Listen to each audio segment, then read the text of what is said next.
class 5 এইটো একেবাৰে শেষৰ লেছনটোৰ তোমালোকৰ কিছুমান কুৱেশ্যন আছে মই তাৰ কুৱেশ্যনসমূহ বুজাই দিম কিন্তু এই কুৱেশ্যনসমূহ পৰীক্ষাত অহাৰ সম্ভাৱনাটো কম আছে তথাপিও হয়তো আহিব পাৰে গতিকে মই তোমালোকক বুজাই দিছো তোমালোকে ভালকৈ স্কিপ নকৰাকৈ চাই যাবা নহলে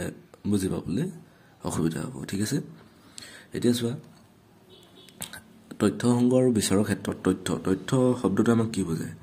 আমি এটা ধৰা যিকোনো এটা কাম কৰিবলৈ হলে আমি সেই কামটোৰ সম্পৰ্কে কিছুমান আমি জ্ঞান থাকিব লাগিব ঠিক আছে তোমালোকে যিকোনো এটা কাম কৰিবলৈ ললে কামটোৰ ওপৰত সম্পূৰ্ণ জ্ঞান থাকিব লাগিব ঠিক আছে বা সেই কামটোৰ সম্পৰ্কে কিছুমান কথা জানিব লাগিব ঠিক আছে সেই কথাবোৰে আসলতে আমি ক'ব পাৰো তথ্য ঠিক আছে উদাহৰণ হিচাপে ধৰিব পৰা এখন চৰকাৰ চলাবলৈ হলে বিভিন্ন ধৰণৰ তথ্য সংগ্ৰহ কৰিবলগীয়া হয় ঠিক আছে দেশখন ৰাজ্যখন কাম-কাজবোৰ কেনেকৈ চলিছে চৰকাৰৰ প্ৰত্যেকটো বিভাগৰ কিছুমান তথ্য থাকে সেই তথ্যৰ ওপৰত ভিত্তি কৰি আমি কামবোৰ কৰিব লাগে তোমালোকৰ এই পাঠত আমি চিত্ৰপটিক আয়ত আৰু দণ্ডচিত্ৰৰ সহায়ত আমি তথ্যসমূহ কেনেকৈ বনাই আমি সেই বিষয়ে আমি আলোচনা কৰিম ঠিক আছে তোমালোকৰ এই লেছনটোত থাকিব চিত্ৰপটিক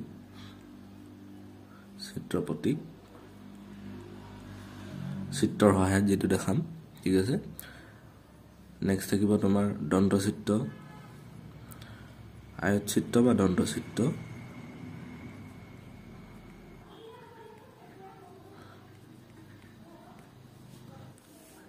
বাকিবোৰ যিখিনি তথ্য আমি বনাম সেইখিনি তোমালোকে পৰৱৰ্তী শ্ৰেণীসমূহত শিকিবলৈ পাবা ঠিক আছে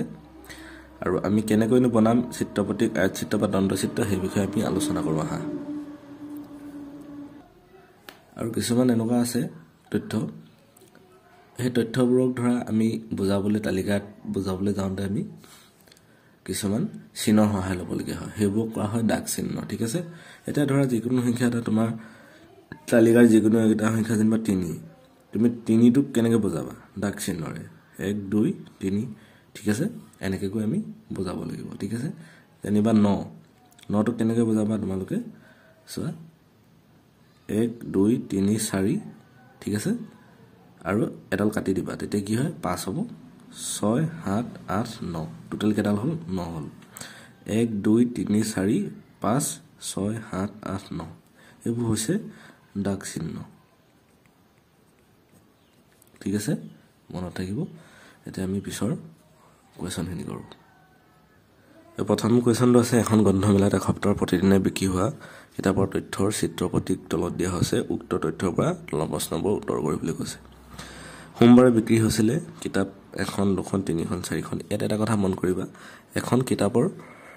সলনি কিমান দিয়া আছে 1000খন মানে আমি এখন কিতাপক ধৰিব লাগিব 1000 বুলি ঠিক আছে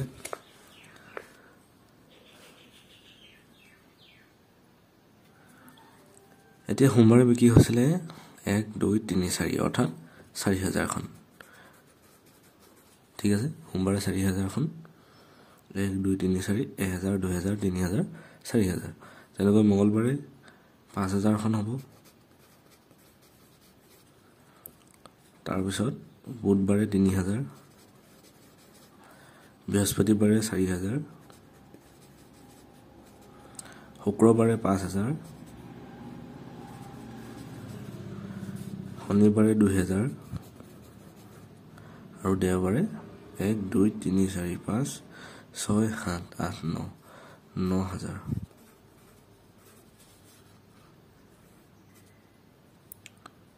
ঠিক আছে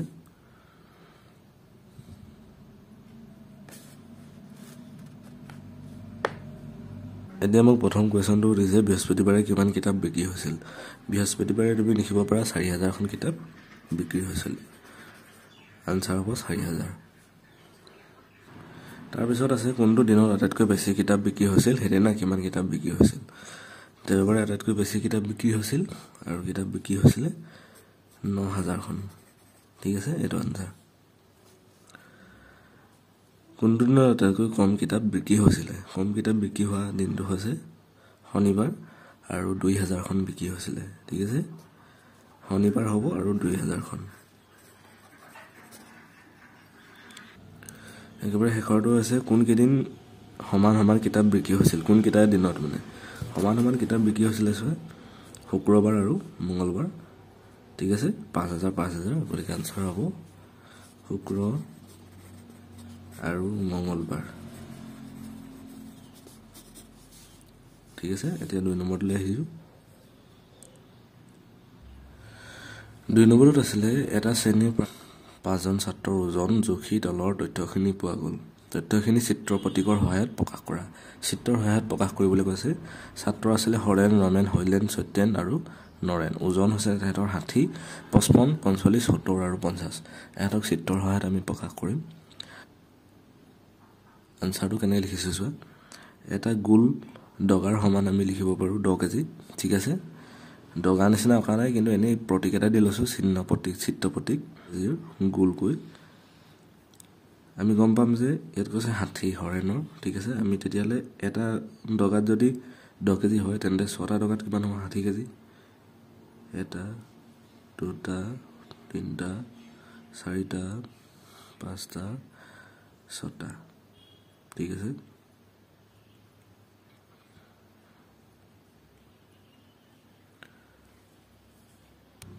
ইয়াৰ পৰা গম পালো যে আমি ইয়াত 60 কেজি পাইছো হৰেনৰ ওজন ঠিক আছে 10 20 30 40 50 60 কেজি তেনেকৈ ৰমেনৰ ক্ষেত্ৰত ৰমেনৰ কিমান আছে 55 আমি প্ৰথম কেইটা দিম 5টা দিম এটা দুটা তিনটা চাৰিটা পাঁচটা ঠিক আছে 55 কৈছে গতিকে আমি তাৰ বল ডগাটোৰ আধাটো দিম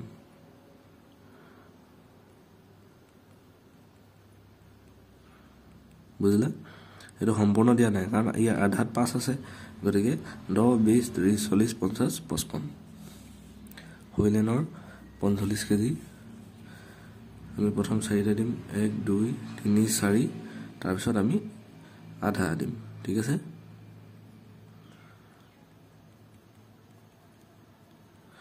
ইয়াৰ 45 কেজি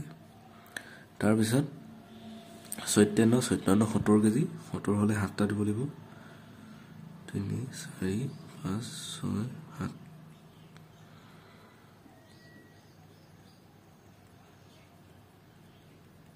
ঠিক আছে নৰেনৰ 50 3 4 5 অৰ্থাৎ 50 কেজি এটো হৈছে আমাৰ চিত্ৰ প্ৰতীক ঠিক আছে একেবাৰে ইজি নেক্সট লৈ আহিছো 3 নম্বৰ কোৱেশ্যনটো দিছে এখন বিদ্যালয়ৰ 5টা শ্ৰেণীৰ ছাত্ৰ-ছাত্ৰীৰ সংখ্যা তলত দিয়া ধৰণৰ দণ্ডচিত্ৰৰ সহায়ত প্ৰকাশ কৰা দণ্ডচিত্ৰৰ সহায়ত প্ৰকাশ কৰিবলৈ আমি চোৱা শ্ৰেণী দিয়া আছে 5 6 7 8 9 ছাত্ৰ-ছাত্ৰীৰ সংখ্যা দিয়া আছে 160 140 120 150 আৰু 100 এতিয়া আমি এই দণ্ডচিত্ৰ আঁকিবলৈ হলে এনেকৈ আমি দুটা লক্ষ্য আঁকি ল'ব লাগিব ঠিক আছে এডাল হৈছে x অক্ষ ঠিক আছে আমি x বুলি ধৰি লম আৰু এডাল হৈছে y এফালে y বুলি ধৰি লৈছো ঠিক আছে এতিয়া আমি এফালে লিখিব লাগিব শ্ৰেণী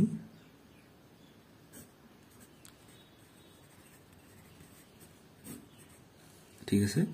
আৰু এই সাইডে লিখিব লাগিব আমি ছাত্ৰ-ছাত্ৰীৰ সংখ্যা কথালিকে লিখিবা তোমালোকে ঠিক আছে এফালে লিখিম ছাত্ৰ-ছাত্ৰীৰ সংখ্যা এটা লক্ষ্যত ঠিক আছে এতিয়া আমি আমাক হাইস্ট দিছে কিমান 160 ঠিক আছে আমি প্ৰত্যেকটো ঘৰ 20 কে ধৰিম ঠিক আছে এটো আছে 0 এটো 0 হ'ব হদায় ঠিক আছে মূলবিন্দু তাৰ পিছত আমি ইয়াত ধৰিম 20 40 60 80 100 120 140 160 180 1 সেন্টিমিটাৰ কে ধৰিব পৰা তোমালোকে ইয়াত দিব পৰা তোমালোকে ঠিক আছে এফালে দিবা মই কলমে লিখি দিছো 20 40 60 80 100 120 140 160 আৰু 180 ঠিক আছে আমি প্ৰত্যেকটো ঘৰত লৈছো 20 কে ঠিক আছে 20 কে বাহি গৈছে গতিকে লিখি লব পাৰা 1 একক সমান 20 ঠিক আছে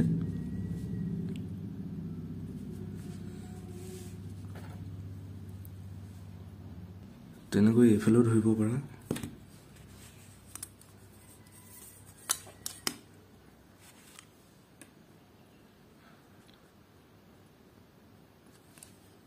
আমাৰ কেটা ক্লাস দিছে 1 2 3 4 5টা এটা দুটা তিনটা চাৰিটা পাঁচটা ক্লাস ঠিক আছে এটো হ'ব 5 6 ক্লাস 7 8 আৰু এটো হ'ব 9 প্ৰথম 5 ক্লাসত দিছে 160 ঠিক আছে আমাৰ দণ্ড চিত্ৰ আকিলে এনেকা আকিব লাগিব দেই 160 কলে আমি 160 পুনে পুনে আমি যাম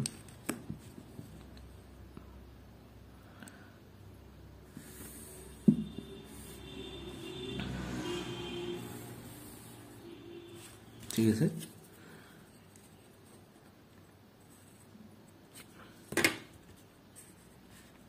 এনেকে দি দিব পাৰা ঠিক আছে এটো সা ক্লাস 5 ত কৈছিল 160 টা ষ্টুডেন্ট আছে এফলে ছাত্ৰ ছাত্ৰীৰ সংখ্যা আমি লিখিলো 160 পুনে পুনে বুজিলা তেনেকৈ 6 ৰ 140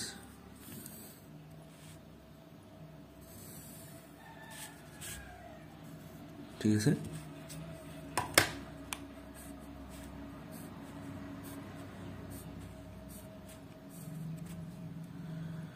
তাৰ পিছত 7 ৰ কৈছে 120 হলে ইমান ধৰলৈকে যাব 120 ৰ পুনে পুনে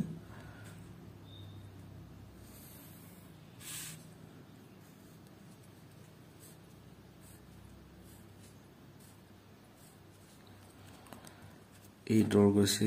150 হলে ইয়াত চোৱা 140 আমি কিমান কৈ লৈছিলো 20 কে হলে এটো হ'ব 150 ঠিক আছে এটো 10 এটো 20 গতিকে আমি ইয়াৰ পুনে পুনে দিম ইয়াৰ পুনে পুনে হলে 140 আৰু 160 ৰ মাজত দিম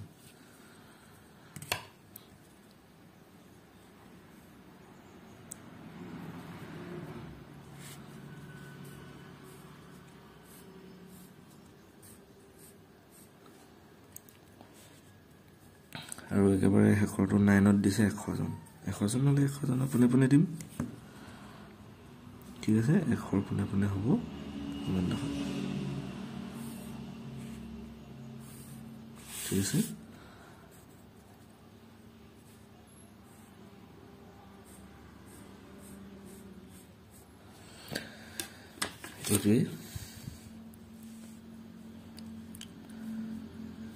এটো আছিল তোমালোকৰ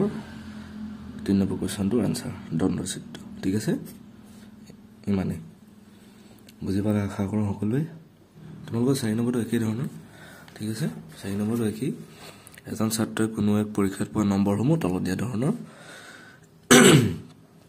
বিষয় দিছে অসমীয়া ইংৰাজী সমাজ বিজ্ঞান গণিত বিজ্ঞান ঠিক আছে নম্বৰ দিছে 60 70 55 এইটো 3 নম্বৰটো নিচিনা মই যেনেকৈ কৰিছিলো তেনেকৈ কৰিবা মাত্ৰ ইয়াত ধৰিবা 10 20 30 40 50 60 70 80 লৈকে ধৰিবা ঠিক আছে বা 70 লৈকে ধৰিলো হ'ব এই সাইডে ধৰিবা 70 মই বুজাই দিছো এবাৰ এটো নিজে কৰিবা এই সাইডে ধৰিবা 10 20 30 40 50 60 70 ঠিক আছে এফালে ধৰিবা তোমালোকৰ বিষয়সমূহ অসমীয়া ইংৰাজী ইয়াত যেনেকৈ 5 6 7 8 লিখিছো এফালে লিখিবা তোমালোকে অসমীয়া ইংৰাজী সমাজ বিজ্ঞান গণিত বিজ্ঞান ঠিক আছে আৰু তেনেকৈ যিমান ধৰলৈকে কৈছে ধৰা 60 যাব 60 গলে 60 পুনে পুনে আকিবা একেবাৰে যি ঠিক আছে এটো আৰু একো নকৰিলে হ'ব আৰু যে ইয়াত লিখিলো 1 একক সমান 20 মানে কি এই ডখৰৰ পৰা এই ধলে এটা ঘৰ কিমান হৈছে টোটাল 20 হৈছে ঠিক আছে আকৌ এই ডখৰৰ পৰা এই ধলে 20 হৈছে গতিকে 1 একক সমান 20 এতিয়া আমি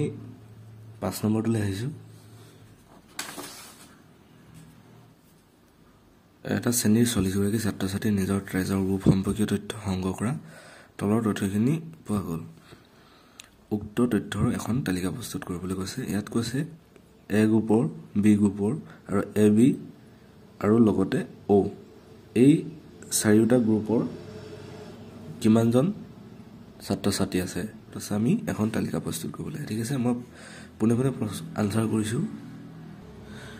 তাত তোমালোকে দেখা পাবা যে এ গ্ৰুপৰ আছে হিচাপ কৰিবা 13 জন ঠিক আছে 13 জন বি গ্ৰুপৰ আছিলে 12 জন এ বি গ্ৰুপৰ আছিলে 9 জন আৰু ও গ্ৰুপৰ আছিলে 6 জন আমি ইয়াত দাগ চিহ্ন সহায়ত বহাম ঠিক আছে এনেকৈ লিখি ল'বা তালিকা 40 গৰাকী ছাত্ৰ ছাত্ৰীৰ তেজৰ গ্ৰুপ ঠিক আছে 13 হলে আমি এনেকৈ বহাম এ গ্ৰুপৰ 1 2 3 4 ঠিক আছে 5 6 7 8 9 10 11 12 13 ঠিক আছে তেনেকৈ 12 জন হলে 1 2 3 4 5 6 7 8 9 10 11 12 দাগ চিহ্ন তেনেকৈ এ বি 9 জন 1 2 3 4 5 6 7 8 9 ইয়াত 6 জন হলে 1 2 3 4 5 আৰু এজন 6 জন ঠিক আছে আমি টোটাল পালো কিমান যোগ কৰি 40 জন পাম ঠিক আছে 3 2 5 5 9 14 14 6 20 20 0 2 1 1 2 2 4 টোটাল 40 জন যোগ কৰিলে আমি 40 জন পাব লাগিব এইখনে আমাক তালিকা প্ৰস্তুত কৰিবলৈ কৈছিলে সৈনপুৰত আছে এটা চৰকাৰী কাৰ্যালয়ৰ মুঠ 60 গৰাকী কৰ্মচাৰী আছে তেওঁলোকে বিভিন্ন যান-বাহনৰ কাৰ্যালয় আহে এই সম্পৰ্কীয় তথ্য সংগ্ৰহ কৰা তলৰ তথ্যখিনি পোৱা গ'ল ঠিক আছে ইয়াত খোজকাঢ়ি যোৱা সকল ডব্লিউ ৰে বুজে স্কুটাৰ বা মটৰ চাইকেলৰ অহা সকলক এছেৰে ঠিক আছে নিজা চাৰিচকীয়া বাহনৰ অহা সকল চিৰে আৰু বাছেৰে অহা সকল বিৰে আৰু চাইকেলৰ অহা সকলক CY ৰে বুজোৱা হয় এনেকৈ দিয়া আছে BCWS CY CBB SB ঠিক আছে এইবোৰ অৰ্থাৎ কিহেৰে আহে তাক ডিনোট কৰিছে তাক বুজাইছে মানে তো ওপৰৰ তথ্যখিনিৰ পৰা এখন উপযুক্ত তালিকা আৰু তথ্যখিনি দণ্ডচিত্ৰৰ সহায়ত প্ৰকাশ কৰিবলৈ কৈছে আমাক তালিকা কৰিবলৈ কৈছে আৰু দণ্ডচিত্ৰ এতিয়া আমি তালিকাখন বনাই লওঁ ঠিক আছে এনেকৈ তালিকাখন লিখিবা মুঠ কৰ্মচাৰী 60 গৰাকী বি সমান কি বাছেৰে সি সমান চাৰিচকীয়া বাহন আৰু CY সমান চাইকেলেৰে আৰু এছ সমান মটৰ চাইকেল W সমান খোজকাঢ়ি ঠিক আছে এতিয়া চোৱা বি তোমালোকে হিচাপ কৰিবা লিষ্টখনত বি আছে অৰ্থাৎ বাছেৰে কিমান যায় 14 গৰাকী আছিল ঠিক আছে 14 গৰাকী আছে কৰ্মচাৰী বাছেৰে অহা যোৱা কৰে নিজৰ কৰ্মস্থানলৈ ঠিক আছে সি অৰ্থাৎ চাৰিচকীয়া বাহনে আহে 10 গৰাকী চাইকেলেৰে আহে 11 গৰাকী হিচাপ কৰিবা তোমালোকে এছেৰে আহে অৰ্থাৎ মটৰ চাইকেলে আহে 6 গৰাকী 16 গৰাকী আৰু খোজকাঢ়ি আহে 9 গৰাকী ঠিক আছে এতিয়া আমি এইটো বহাম প্ৰথম আছে বি ৰে হ'ব এনেকৈ লিখি ল'বা তালিকাখন যান বাহন দাগ চিহ্ন আৰু মুঠ কৰ্মচাৰী বি ৰে আহে কিমান 14 চি ৰে আহে অৰ্থাৎ চাৰিচকীয়া বাহনে 10 গৰাকী চাইকেলেৰে আহে 11 এছেৰে আহে 16 আৰু W আহে অৰ্থাৎ খোজকাঢ়ি আহে 9 গৰাকী ঠিক আছে এতিয়া আমি দাগ চিহ্নত বহাম 14 হলে 1 2 3 4 5 6 7 8 9 10 11 12 13 14 তেনেকৈ 10 গৰাকী হলে 1 2 3 4 5 6 7 8 9 10 11 হলে 1 2 3 4 5 6 7 8 9 10 আৰু 11 16 হলে 1 2 3 4 5 6 7 8 9 10 11 12 13 14 15 16 ঠিক আছে 9 গৰাকী হলে 1 2 3 4 5 6 7 8 9 ঠিক আছে এটোই দাগ চিহ্ন আৰু এখনে আমাৰ তালিকা টোটাল আমি যোগ কৰি পাম কিমান 4 কে 5 5 6 11 11 9 20 0 2 থাকিলে 2 1 3 4 5 6 টোটাল আমাৰ 60 গৰাকী ওলালে এখনে আমাৰ তালিকা ঠিক আছে এতিয়া দণ্ডচিত্ৰৰ সহায়ত আমি দেখাম আমি লিখিলম যান বাহন তাৰ পিছত এফালে লিখিম মুঠ কৰ্মচাৰী সংখ্যা আৰু BCCY SW আমাক যেনেকৈ দিছিলে কৰ্মচাৰীসকল কিহত কাৰ্যালয়লৈ যায় ঠিক আছে ইয়াত দিললো আমি BCCY SW এটাটো বুজিছা এতিয়া আমি চোৱা প্ৰথম বাছেৰে কিমান গৈছিলে বাছেৰে গৈছিলে তোমাৰ 14 গৰাকী ঠিক আছে আমি ইয়াৰ 1 2 3 4 5 14 লৈকে আমি দিম ঠিক আছে বাছেৰে 14 গৰাকী লৈকে গৈছিলে বাছেৰে 14জন গৈছিলে ঠিক আছে তো 14ৰ পোনে পোনে আমি 14 বহাম ঠিক আছে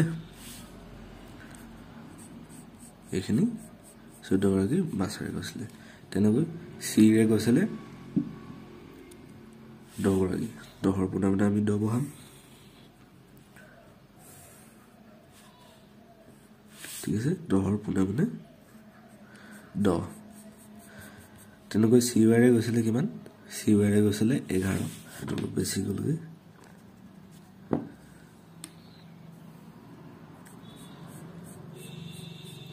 এটো গৈছিলে চি ৰে ঠিক আছে তোমালোকে ভালকে কিবা এছৰে গৈছিলে কিমান গৈছিলে কেজন 16 গৰাকী এছৰে গৈছিলে তো 16 পোনে পোনে এছ 16 গৰাকী গৈছিলে ডব্লিউ অৰ্থাৎ খুচকাঢ়ি গৈছিলে 9 গৰাকী যে 9 টো পোনে পোনে অলপ ওপৰলৈ আহিব